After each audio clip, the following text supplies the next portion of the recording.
传讲师讲解为是的。说我们这个凡尘用的事，跟我们修道用的事，以及修正以后用的事，全部都不一样，它就变成一个认知的问题啦。因为我们凡人大部分都是着重在我们看得见、听得见、摸得到、想得到，在这方面用心的。那我们假如说进入性理心法，那么所有这些现象产生的那一些都是变化无常、虚幻的、不实在。所以呢，在那个唯识论里面呢，他都把这个生灭的这个事他不注重，他注重的是在修道跟成就。修道的那个事跟成就的事是又不一样。等到我们那个成就以后进入呢那个无知无觉，那个无知无觉是修到最高以后呈现的现象。那能够呢了解到无知无事，那个也是事的范围了。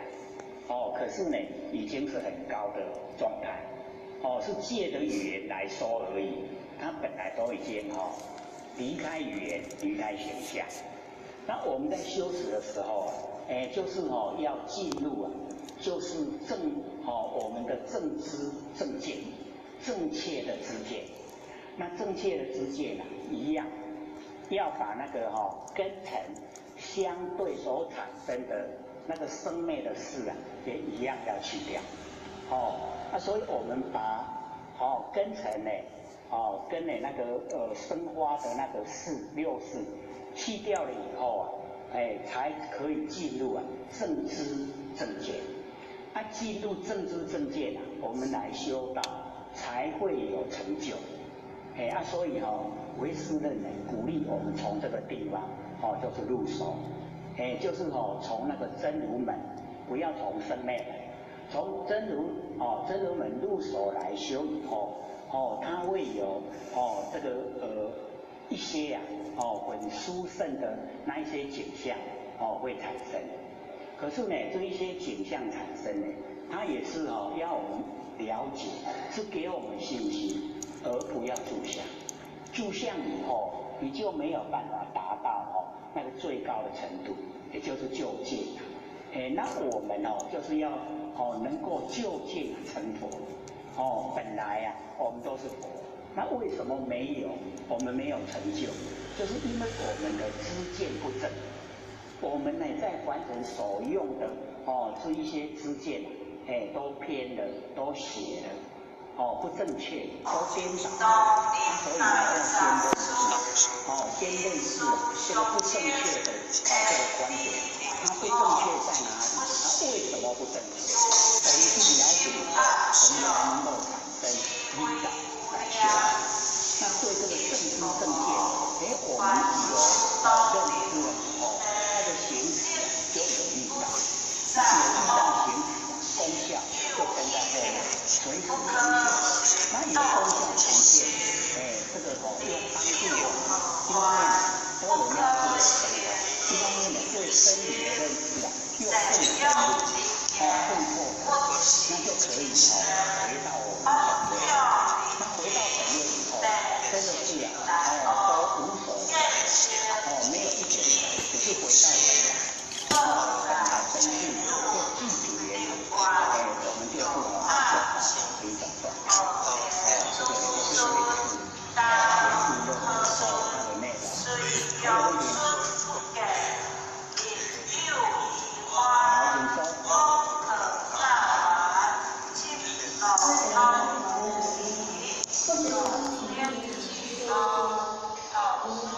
夫妻档后来参加读经，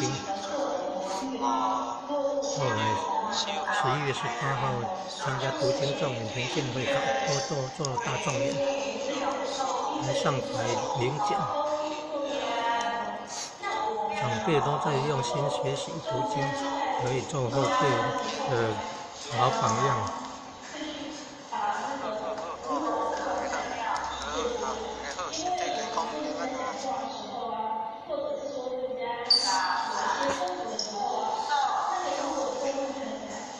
期档有好几对了。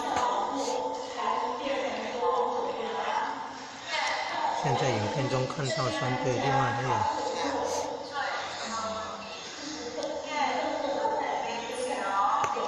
有1对没有。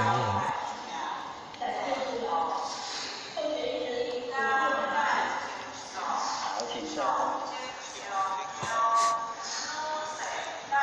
这个是很努力的这个讲究，它重点呢，就是那个把那个我太记得，一直时时刻刻提醒自己要无我，这个样子就是时时刻刻在提醒自己要行走，变成一个相反的方向。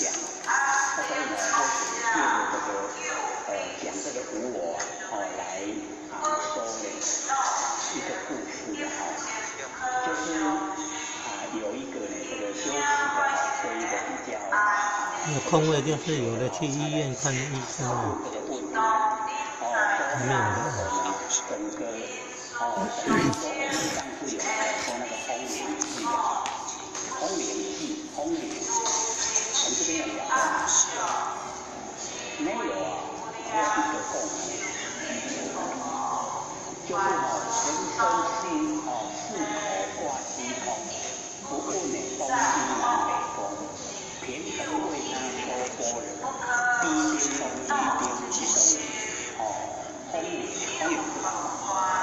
轰鸣，他人生四口，好像都是嘴巴挂在西空，龙都会挂在西空，不问东西南北风。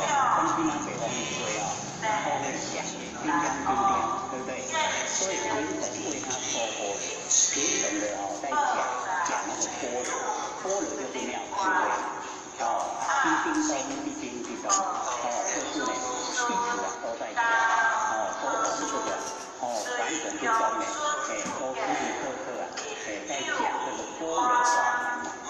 那么第一个比较是弟子的，就问这个师父说。那墙壁有没有在说法？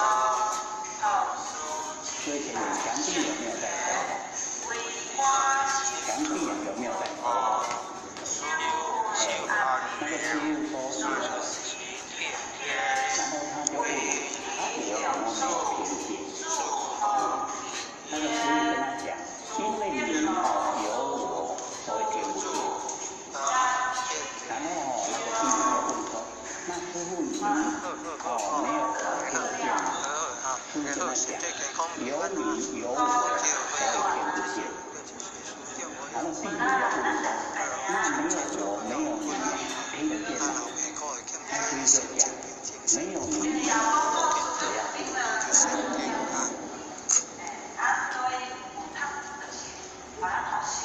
所以这个里面我们就是要了解到。我们执着的是身体的我，那佛在开始讲经说法。